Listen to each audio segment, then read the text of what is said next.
மியன்மாரில் நெருக்கடி.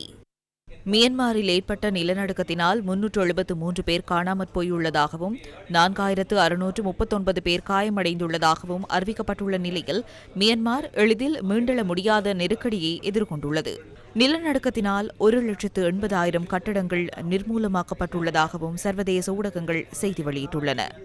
உள்நாட்டு யுத்தம்.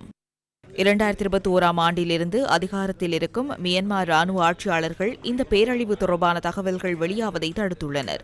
அவர்கள் அந்த நாட்டின் கிளர்ச்சி குழுக்கள் மீதான தாக்குதல்களை இந்த சந்தர்ப்பத்தில் கூட நிறுத்தி வைக்கவில்லை. நிவாரண தொடரணி மீதும் தாக்குதல். மியன்மார் ராணுவ ஆட்சியாளர்கள் நிவாரண தொடரணி மீதும் நேற்று தாக்குதல் நடத்தியிருந்தனர். நிவாரணங்களை கொண்டு செல்வதாக தமக்கு அறிவிக்கப்படாததால் இந்த தாக்குதல் நடத்தப்பட்டதாக மியன்மார் ராணுவ ஆட்சியாளர்கள் தெரிவித்துள்ளனர். போர் நிறுத்தம். நிலநடுக்கத்தால் பாதிக்கப்பட்டுள்ள பகுதிகளில் கிளர்ச்சி குழுக்கள் போர் நிறுத்தத்துக்கு பரிந்துரைத்திருந்தாலும் ராணுவ ஆட்சியாளர்களின் தலைவரான மின் அவுன் லேங் அதற்கு உடன்படவில்லை. இந்த நிலையில் அவர் நாளையும் நாளை மறுதினமும் பாங்காக்கில் நடைபெறவுள்ள மாநாட்டில் பங்கேற்கவுள்ளார். 24 மணித்தியாலங்களில் 43 நிலநடுக்கங்கள். இதனிடையே கடந்த 24 மணித்தியாலங்களில் உலகளாவிய ரீதியில் 43 நிலநடுக்கங்கள் பதிவாகியுள்ளதாக அமெரிக்க புவியியல் ஆய்வு மையம் அறிவித்துள்ளது.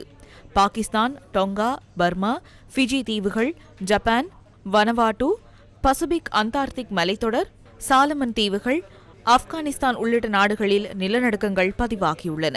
இந்த நிலையில் அலஸ்காவில் உள்ள மவுண்ட் ஸ்பர் எரிமலை வெடிக்கும் அபாயம் உள்ளதாக விஞ்ஞானிகள் எச்சரித்துள்ளனர்.